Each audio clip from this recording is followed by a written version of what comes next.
Assalamualaikum warahmatullahi wabarakatuh.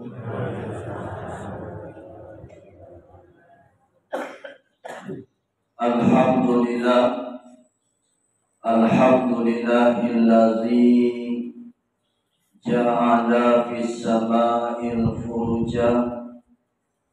Asyhadu an la ilaha illallah wa asyhadu anna Muhammadan abduhu wa rasuluh. la nabiyya ba'da amma ba'du. Qala Allah Ta'ala fil kitabihil karim, na'udzu billahi minasy syaithanir rajim. Bismillahirrahmanirrahim.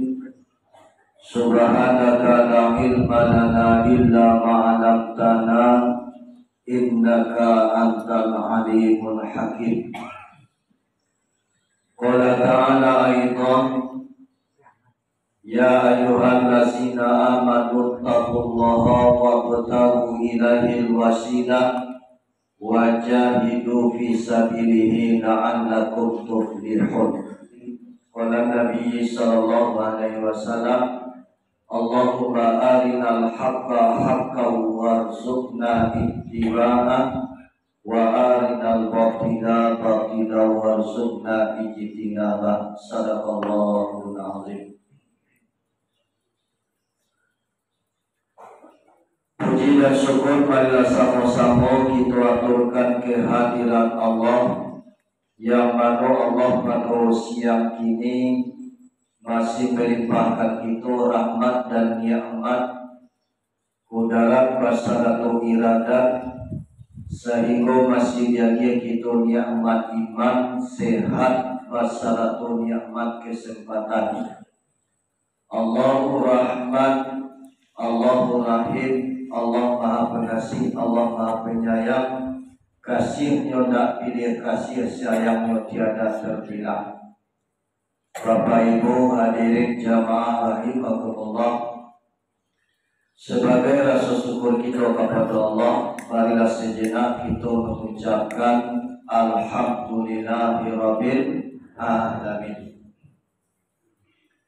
Kemudian salawat dan salam sama-sama kita mohon kepada Allah agar disampaikan kepada arwah pucuk pimpinan umat sekalian dunia, yakni Nabi besar Mustafa Muhammad sallallahu alaihi wasallam, yang mana beliau Rasulullah telah mencucurkan darah, meneteskan keringat, bahkan nyawa satu-satunya beliau korbankan.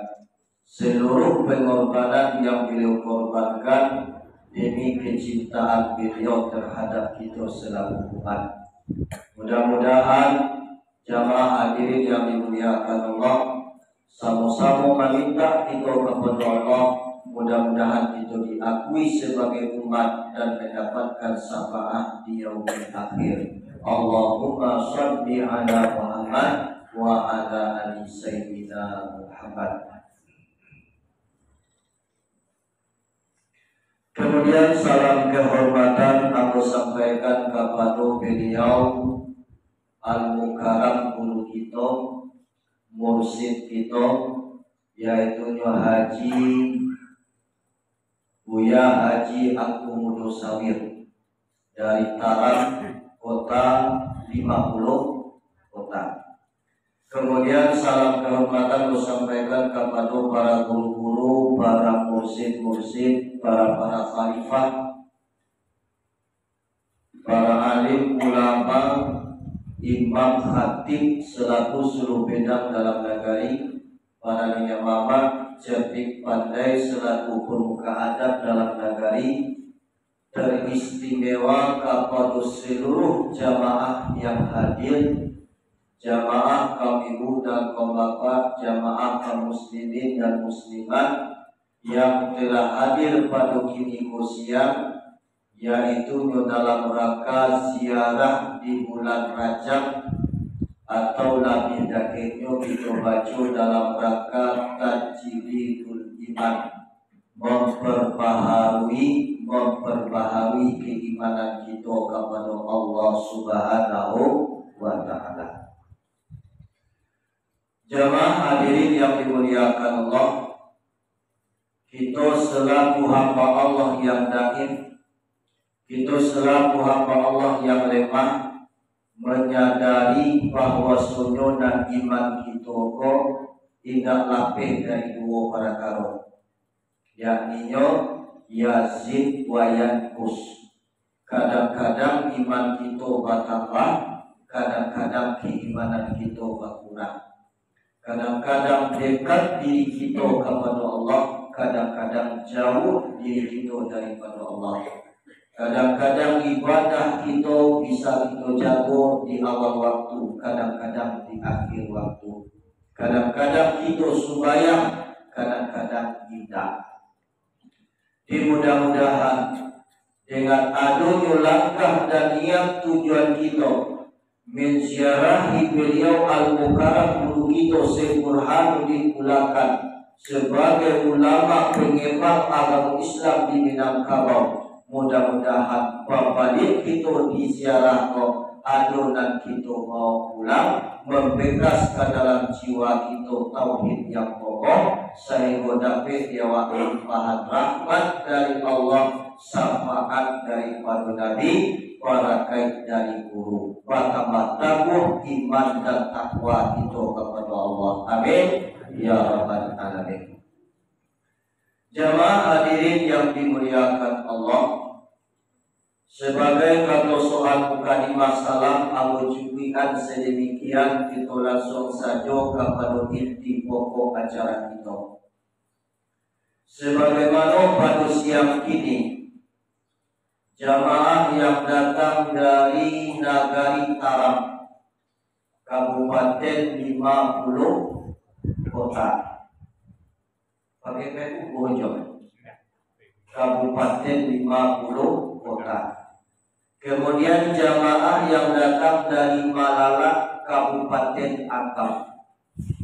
Pada siang kini tanpa adu janji dan kita buat, tanpa adu kesepakatan yang kita jalin, alhamdulillah kita dipertemukan oleh Allah dalam satu niat, satu tujuan. Niat dan tujuan kita ingin kita menziarahi peninggalan yang ditinggalkan Al-Mukarram guru kita Syekh Burhanuddin Ulakan yang tasawuf dari dahulunya menjalin pakaian. Lahiriah jubah peci Al-Quran ikat pinggang dan kita jadi batinnya mana kita menjadi pakaian diri kita. Mampu tasawuf dari dahulu mencari pakaian karena di dalam peninggalan yang ditinggalkan Al-Mukarram guru kita Syekh Burhanuddin banyak mengandung mutiara hikmah-hikmah, yang mana hikmah-hikmahnya tadi wasanwi ke dalam kaji diri atau ke dalam kajian pantang tua. Jadi hidup dan kaki kita pakai, mati dan kaki kita tumpang. Pakaian hidup awak di dunia ini, itulah dan kadape awak tumpang isu di akhirat. Jamaah hadirin yang dimuliakan Allah, mungkin di antara jamaah kita yang hadir baru dan baru sekali ini bisa hadir mencari pakaian beliau. Mungkin ada puluh nalah tidak terhitung kalinya. Di sebelum pakaian kita buka, terganti lupa mainan terkalok menjaguan. Alangkah eloknya kita baca dahulu agak sakit riwayat atau sejarah ringkas Al-Mukarram guru kita Syekh Burhanuddin. Kalaulah jalan dia sosok beliau, sejarah beliau, tentu disiko kuat lo keyakinan awak untuk memaci kaji beliau.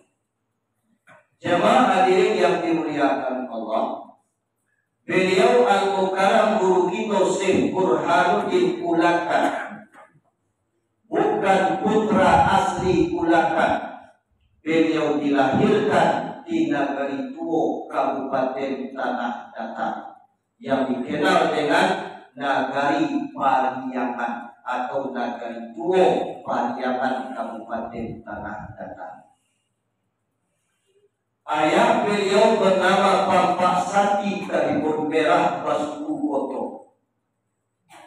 Ibu beliau bernama Cukui Cati Bilang Pandai Basuku Uji. Ketek nama beliau di akhir nama dia kurang tua, yaitu Yosi Kandun. Beliau lahir pada tahun 1026 Hijriah. Kira-kira 0609 Masehi. Jadi bisa kita simpulkan Syekh Burhanuddin itu lahir dan hidup di awal abad 6 Kemudian jamaah hadirin yang dimuliakan Allah, pada tahun 1041 Hijriah, ketika itu beliau berusia 15 tahun. Sepakatlah beliau dengan keluarga dan ayah ibunya untuk hijrah dari Darik turun ke rantau. Merantaulah beliau ke rantau Pasisi. Menapiklah beliau di suatu daerah dan bernama Sintok Luhur Anwar. Jadi beliau turun dari negari tua Pariaman, melewati Batikung, belok ke Kidal, tiba di Malalo. Di Malalo beliau hilirkan sungai jamaah kami muda Bapak yang dikenal dalam sejarahnya Batang Tapaki. Tibalah beliau di suatu daerah, suatu nagari dan bernama Sintok Luhur Anwar. Disitulah beliau tinggal, disitulah beliau menetap, dan disitulah beliau Bakarajo waktu kecil bergembala kerbau. Itu menurut riwayat sejarah. Kemudian jamaah hadirin yang dimuliakan Allah, di saat beliau bergembala kerbau, rupanya hilanglah kerbau beliau. Dicarilah kerbau dan hilang dengan pedoman kama ayi karok kasikulah arah perjalanan beliau arahkan. Disitulah beliau bertemu dengan seorang sosok yang bernama Yudin Abdul Arif, atau lebih dikenal dengan Syekh Madinah. Beliau Yudin Abdul Arif yang dikenal dengan Syekh Madinah, beliau datang langsung dari Madinatul Munawwarah, menginjakan kaki di bumi Minangkabau, membawa agama Islam karena Minang. Sejarah mencatat jamaah kami muda Bapak di dalam tabel sejarah, sewaktu Ahmadul Qusasi guru beliau, mursyid beliau, menugaskan beliau untuk dakwah Islamiyah. Kemudian beliau diberi 2 buah bekal botol, dan cie botol berisikan tanah Madinah, yang satu lagi botol kosong. Di situ Ahmadul Qusasi berpesan kepada Syekh Abdullah Arif, atau dikenal dengan Syekh Madinah. Apa pesan beliau? Jikalau nanti foto berisi tanah Madinah dengan foto kosong engkau timbang sama bareng, disitulah sampai engkau memijakkan kaki untuk dakwah Islamiyah. Dibarakailah beliau jamaah kami muda Bapak. Panjang riwayat sejarah, terdampar beliau di Tiku, tinggallah kitab Tufah yang beliau bawa. Kemudian jamaah Bapak ditimbang foto di situ, foto tadi tidak sama bareng.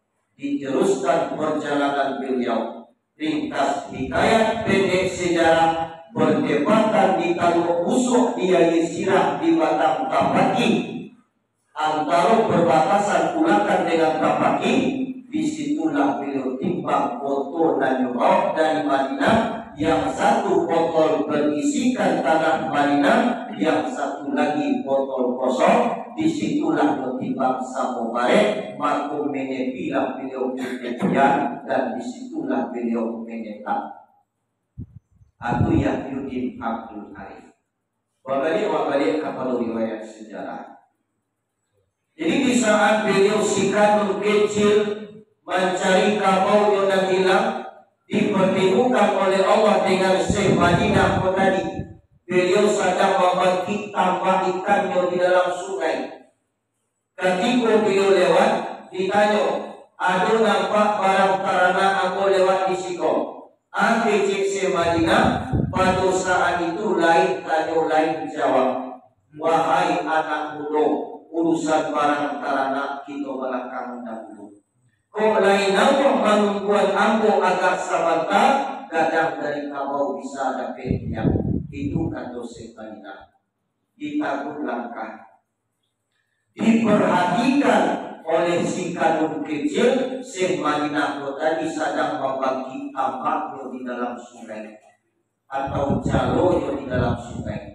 Tapi jalur dan letakkan di dalam sungai bukan jalur seperti orang menjalur ini, yaitu parapat karambi. Ketika parapat karambi menyoba dari Batangayi ke Tapian, jamaah kami undang bapak sagala lini dan ado lapan wongke pasusul lawong di sekolah terjengang Syekh Burhanuddin atau si kadun kecil melihat kelebihan yang ada di dalam diri Syekh Madinah. Teringat beliau akan gambaran yang digambarkan oleh seorang ucaran Arab yang datang dari India menginjak kaki ke Minangkabau. Beliau menetap di negara itu Pariangan. Jadi jamaah ulama, ketika beliau Syekh Burhanuddin atau si kadun kecil waktu di Pariangan Padang Panjang, beliau sering dibawa oleh orang tuanya malam-malam hari untuk belajar tentang ilmu kehikmahan atau ilmu kebatinan kepada seorang bujaran Arab yang datang dari India menginjak kaki di bumi Minangkabau. Beliau bernama Ilapai. Itu di dalam kamus sejarahnya. Jadi dari Ilapai itulah beliau si kadun kecil mengenal tentang Islam.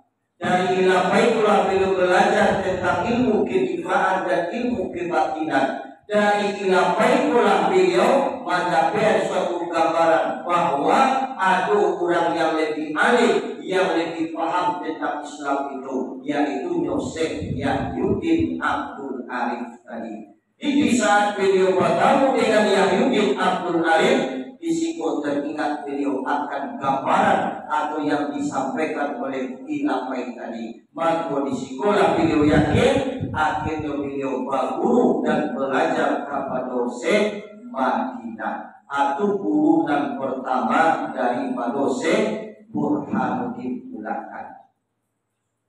Jamaah hadirin yang dimuliakan Allah, pada saat beliau belajar dengan Yahyuddin Abdul Arif atau Syekh Madinah, beliau sangat sempurna fatwa, sangat sempurna disiplin, sangat sempurna rajin di dalam menuntut ilmu dan mengulang kaji beliau. Maka di situ beliau dijuluki nama atau gelar oleh Syekh Madinah waktu kete, yaitu Nyong Malin Pono atau Pakir Pono, si Pono, si Pano Samparo Samparono. Tidak ada cacing, rajin beraja, rajin mengulang kaji, disiplinnya di dalam beraja, berakhlak dan beradabnya kepada guru. Tidak ada kekurangan di dalam diri beliau sebagai murid yang menuntut kepada saliknya. Maka beliau dijuluki dengan Malin Pono atau Pakir Pono, si Pano Samparo Samparono. Maka dikenal nama beliau di dalam sejarah waktu kecil adalah si Pono.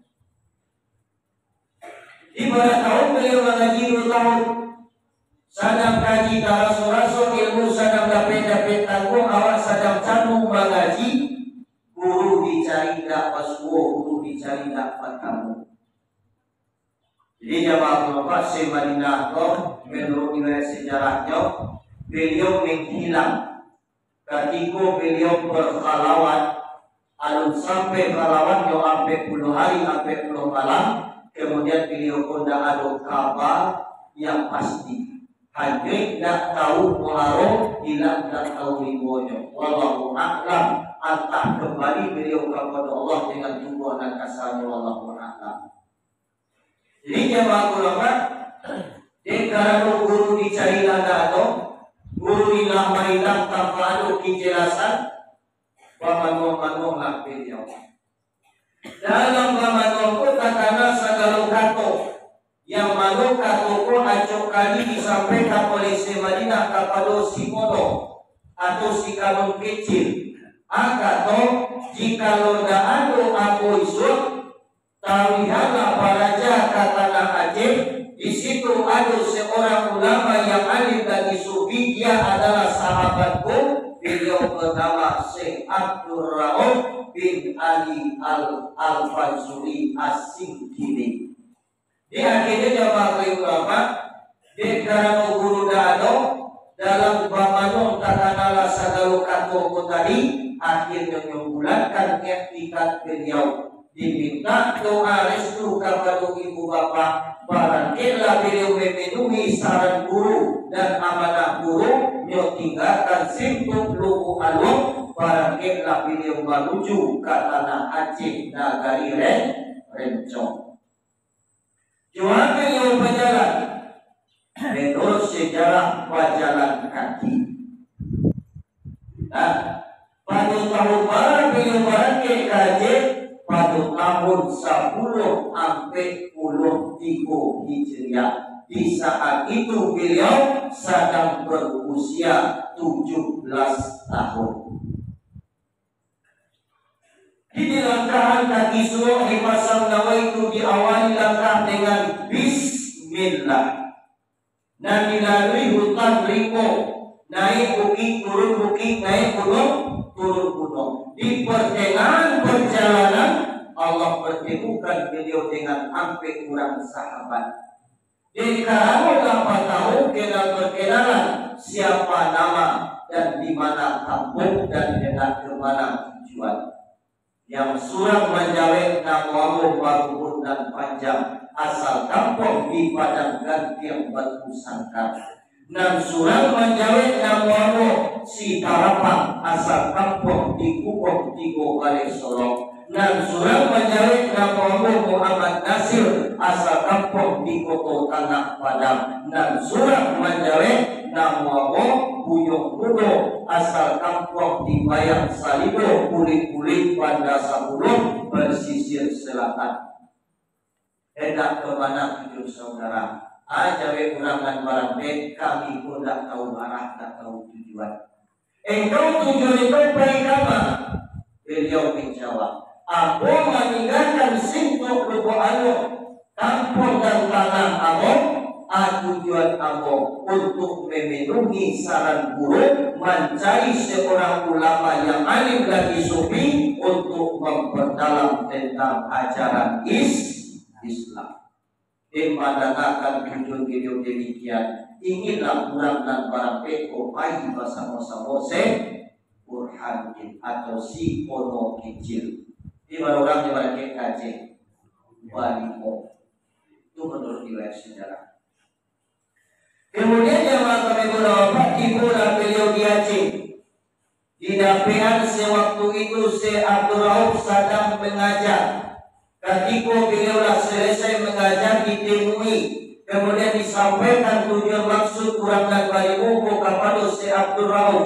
Ketika beliau menyampaikan tujuan maksud kepada Syekh Abdul Rauf, teringat pula Syekh Abdul Rauf akan amanah yang diamanahkan guru beliau, yaitu Syekh Ahmadul Qusasi di Madinatul Munawwarah. Di jamaah kami undang Bapak, Syekh Ahmadul Qusasi membagi gambaran kepada Abdul Rauf. Gambaran Abdul Rauf nanti setelah sekian tahun engkau mengajar menetap di Nagari Rencong di tanah Aceh, akan datang orang orang dari arah selatan Minangkabau. Di antara orang dan barimu ada orang ini sangat istimewa seperti kok ciri-cirinya. Kok datang orang dan kata besok ketika nyoba jalan barangkan tumitnya dari tanah. Kok datang orang dan kata besok karibono sebagai murid akiran ijazah kepada beliau dan jatuh beliau bilang Syekh Burhanuddin. Itu menurut sejarah di dalam kampung sejarah jamaah kami undang pembapak. Jadi ringkas riwayat pendek sejarah dijahit tampak diawali taraso. Apa yang digambarkan Syekh Abdul Rauf, Syekh Ahmadul Kusasi kepada Syekh Abdul Rauf sesuai pada dengan fisik tubuhnya si kono. Akhirnya ditarimalah kurang dan baliho sebagai murid, mengajilah beliau di Aceh lebih dan kurang 23 tahun. Bahkan 23 beliau berakhir pada tahun 10 sampai 23 Hijriah. Kembali ke dari Aceh ke bumi Minangkabau pada tahun 1066 Hijriah. Berarti 23 tahun beliau di Aceh. Lama zamannya. Bisungguh lama zaman Pak sejarah mencatat beliau 23 tahun di Aceh, Syekh Burhanuddin atau si pondok kecil dan mengaji guru hanya sekali-kali. Kawanan barampe tiwari tiup malam. Di antara beliau pagi nyojolan guru nyuantar sampai pelajar. Ukuran pulang bekonya japri guru nyojolan nyobawa pulang. Tiba di rumah beko nyoapehan taranak guru. Nyobakuan punggaluan tak jami guru, nyo sadion ayah mandi guru, ikut sajo karajo beliau jamaah kami undang Bapak. Walaupun itu karajo beliau, sakatiko musakarah di aduan, walaupun beliau dah ikut belajar, setiap pertanyaan yang dilontarkan oleh Syekh Abdul Rauf kepada para muridnya, setiap tanya bisa beliau menjawab jamaah kami undang Bapak. Aku kelebihan Al-Mukarram guru kita Syekh Burhanuddin gunakan sama beliau menuntut ilmu di tanah Aceh. Pembina jawab. Kalau orang mengaji guru ditunjuk kaji di guru di bawah tapi cie ditunjukkan kaji ribu tapi cie dan cie oleh yang timbul itu ditunjukkan doa setangga jamaah berapa ujung doa katana pangkal doa katana ujungnya lupa ujung doa lupa ingat pangkal katana kok gitu kalau beliau udah jarang mengaji ilmu dah di jamaah hadirin yang dimuliakan Allah, itu kelebihan Al-Mukarram guru kita Syekh Burhanuddin. Di jamaah hadirin yang dimuliakan Allah, bahwa kalau beliau mendapat kelebihan demikian, nak mengaji kaji dapat juga, karena apa? Adabnya kepada guru sangat tinggi.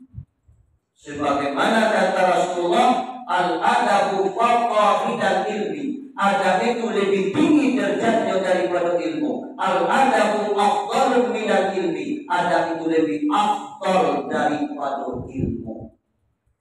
Awaklah pernah menjunjung guru awak. Oh ibu, lah pernah awak menjunjung guru awak. Itu mampu gaji tak mau dapat. Asyuk junjung guru awak ini.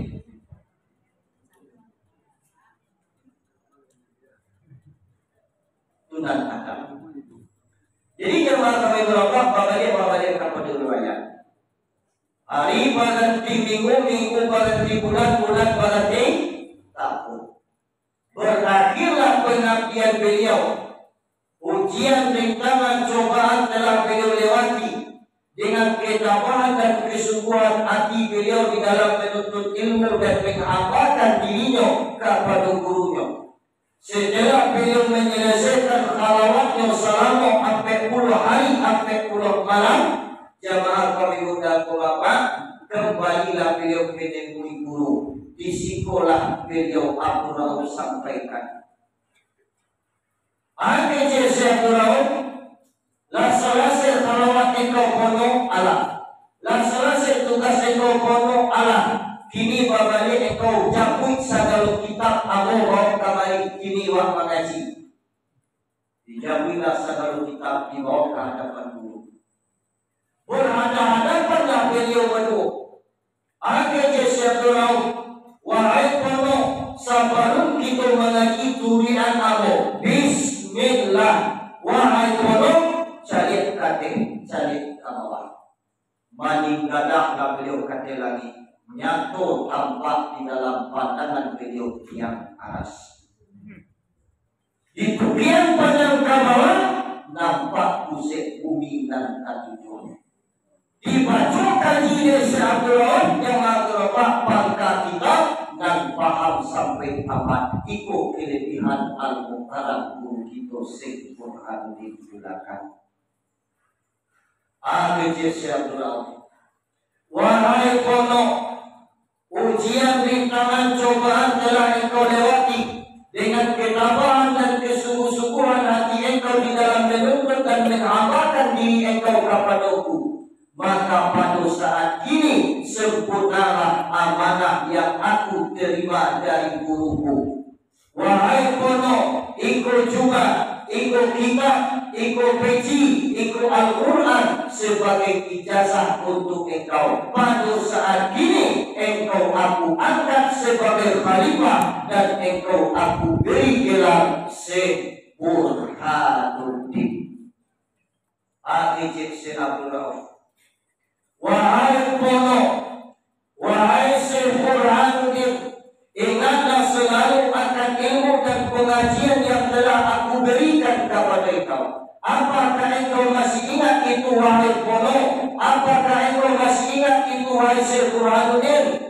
Jawaban beliau, tetap tawaduk di hadapan guru. Insya Allah seluruh kaji dan ilmu yang telah engkau berikan kepadaku akan selalu aku ingat dan aku pegang erat-erat.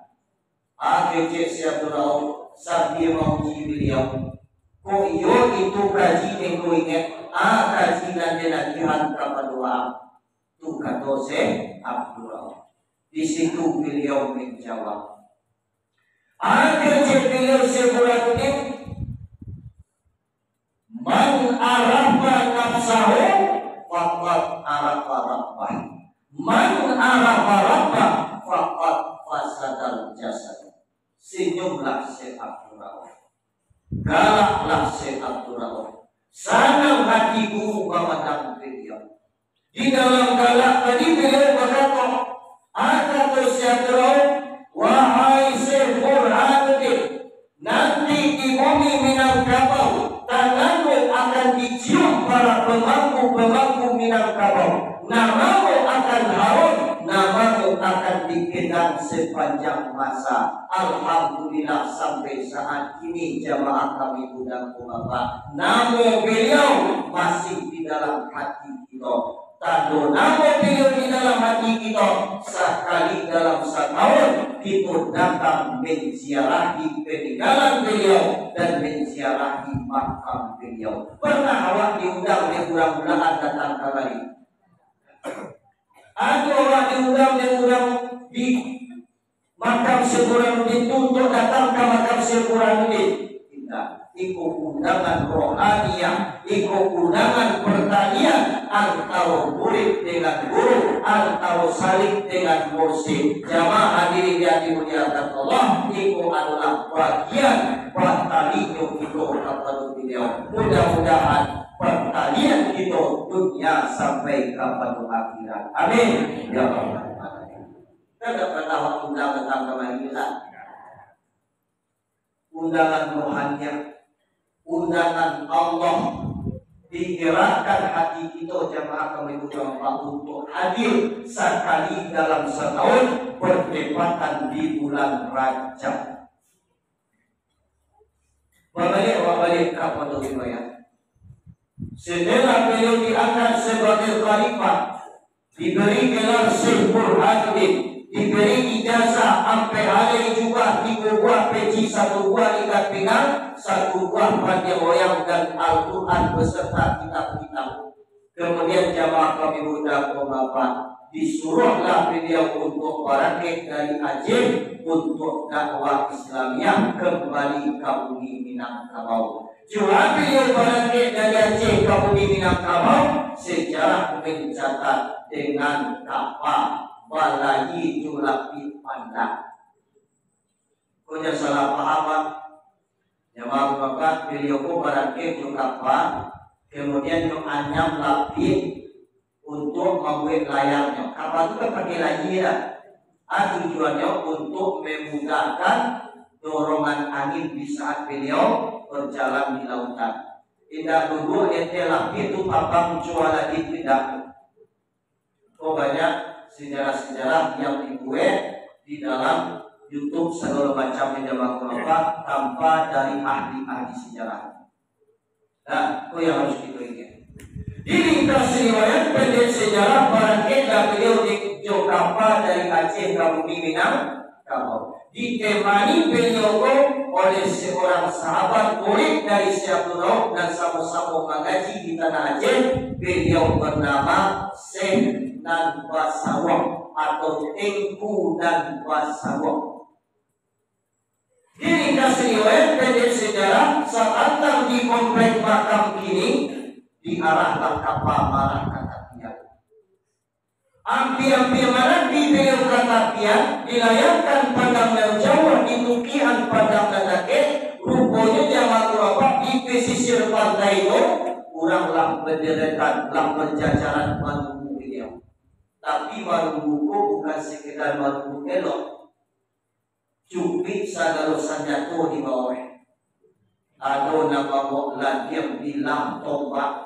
Karena kapal Aceh masuk disangkut musuh dan datang penjajah dan timur. Beliau pun hampir menapi katapian dilayangkan pandangan jauh di tukian pandangan laki. Indah mungkin rasulnya beliau menapi kalau lain model orang dan menanti. Sehingga beliau putuskan untuk bangkit dan beristirahat ke Pulau Ansor. Di situ beliau beristirahat. Menjelang beliau bangkit ke Pulau Ansor, disuruhlah Tengku dan Basawah diam-diam turun di atas kapal berenang dari tanah Lawi katapian agar beliau menemui sahabat Syekh Burhanuddin sewaktu kecil yang bernama Idris, kawan sama babu kabau di Batam. Berenanglah Tengku dan Basawah itu menurut sejarah. Akhirnya ketahuan adonan turun dari kapal Sunan. Terjadilah pertumpahan darah. Meninggallah Tengku dan Basawah. Saya namun sampai itu sampai saat ini sampai dan Basawah. Di jamaah bapak disitulah beliau gugur di dalam perperangan. Ketika Tengku dan Basawah wafat gugur dalam perperangan, diusailah sagala pakake dan jawab. Di situ ditemui surat tadi. Isi surat di dalam mengatakan bahwasanya kapal yang ditapigo bukan kapal musuh dan timur, tapi orang Minang babalik kampung. Seorang pemuda yang bernama Si Pono dan bangkit ke tanah Aceh menuntut ilmu, kawan sama-sama mengaji dengan Syekh Idris, jamaah beberapa mampu di sekolah. Di antara sudah oleh kurang nama-nama sudah kapal Idris.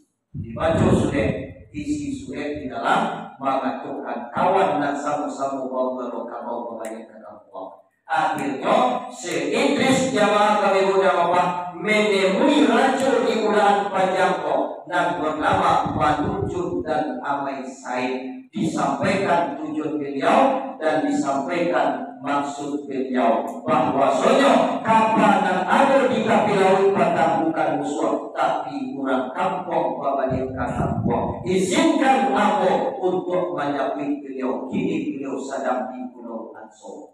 Dapatlah izin dari Manujud Sabatang Panjang dan Amai Said. Bangkitlah beliau. Kemudian jamaah kami muda bapak Manujud dan Amai Said mengambil kebijakan. Jamaah hadirin yang dimuliakan Allah, dikawalilah Idris oleh penghulu suku atau tua-tua suku. Sukuan sampai sukuan nanti. Karena orang suku buci nade yang baik, jamaah orang dinantilah di orang suku buci. Segala suku nganado paling banyak pun beliau kapulau Ansoro. Atau menurut riwayat sejarahnya. Ringkas riwayat pendek sejarah. Di bola satantang di komplek makam Kinino. Anak dalam sejarah itu tanah Lagundi Padang Sinambui. Disitulah beliau bermalam samalam. Disitulah beliau tancapkan sebuah pohon. Disitu beliau lakian amanah. Kata beliau, Idris kau nyampang maningga amu nanti di dalam dakwah Islamiyah kau. Ya, ditancapkan Pinago Biru, sebuah pohon yang nyobong dari Aceh namanya Pinago Biru, ditancapkan di situ. Dilakian amanah di situ. Kok nyampang amu mati di dalam dakwah Islamiyah, kubuat amu nanti di situ wahai Idris itu kata beliau. Itu makanya terjadi kuburan si bohong di Surau Gadang. Di Surau Gadang sampai ke wajah Pak, di situ beliau meninggal. Ketika kuburan digali, jasadnya tidak ada. Nah, jasadnya tidak ada. Sehingga jamaah kerabat, tak heran-heranlah di saat itu segala orang yang hadir di dalam merayakan. Orang yang bertaksiah. Segala murid-muridnya tercengang. Bersalawatlah mereka memuji Nabi kita Muhammad SAW. Kemudian menjawab pulau salawat di udara dari Surau Gadang menujulah ke makam. Salawat Nabi tanah sirah adu kuburan langsung adu. Wallahu a'lam bishawab. Itu menurut riwayat sejarah jamaah kami mudah-mudahan. Nah, kemudian jamaah yang dimuliakan Allah, dari tanah Lagundi barangkali beliau menuju kamari. Tibola 1 kilo berjalan tibola beliau, 1 kilo lagi yang berjalan tibo beliau dilantak palak Gadang. Bertanyalah beliau, kok anak muda dari ibu yang dirizki kok lantak palak Gadang. Di sekolah tampaknya Amai Said dan Manujud. Dibawalah beliau menemui Amai Said dan Manujud. Ditarimulah di hadirat beliau. Akhirnya jamaah apa? Mulailah beliau dakwah. Baraklah beliau dari lantak palak Gadang. Tibolah beliau di Siko, di toko nan panjang. Di Sikolah beliau bertemu dengan seorang perempuan. Dalam beliau dewan ditanya, dari mana? Dari Idris, aku menyepi kawan. Dari mana kawan anakku? Di mana kamu nak? Kamu aku di situ. Suku anak, suku aku kunci. Anak aku suku kunci pulau.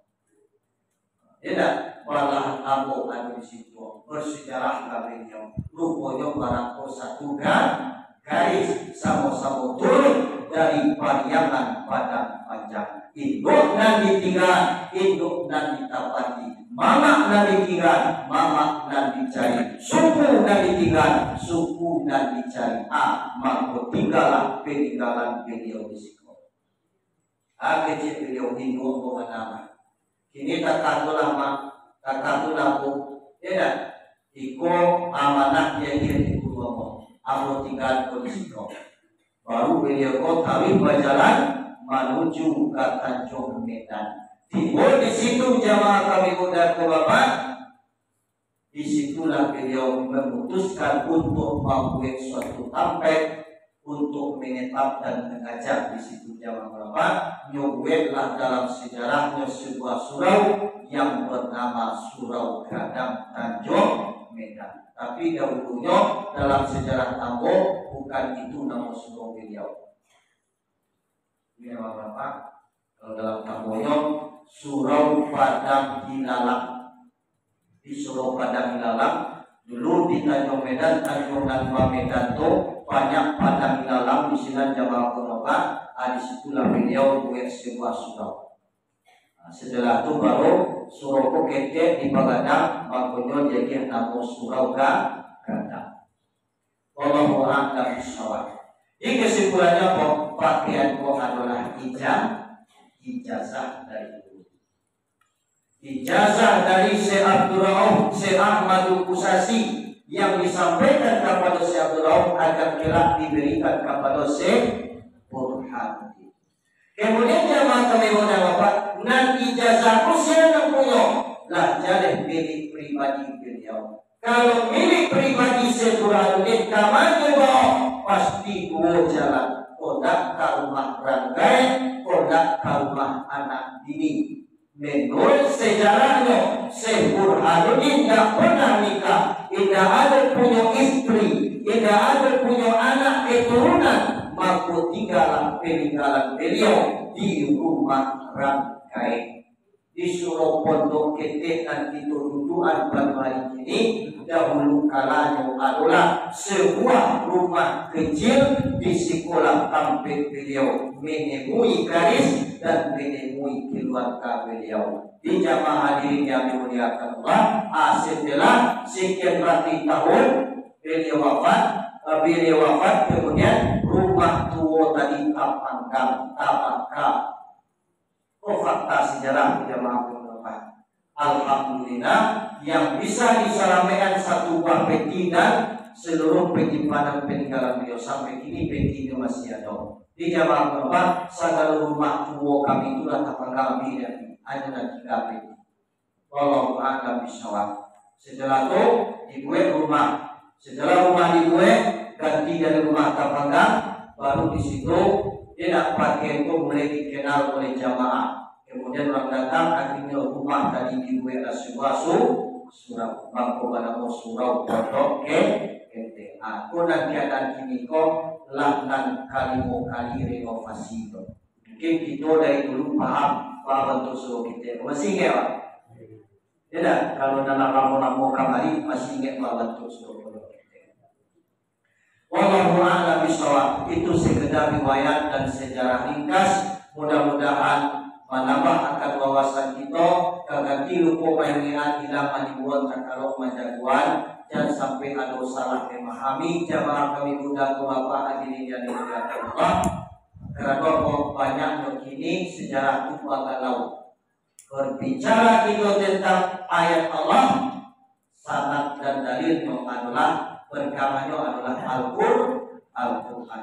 Berbicara kita tentang perkara hadis Rasulullah, perkataan Rasulullah jawab sanad pegangannya yang paling patut buat pegang adalah hadis Nabi, hadis yang sahih. Berbicara tentang sejarah jawab pegangannya adalah tampon.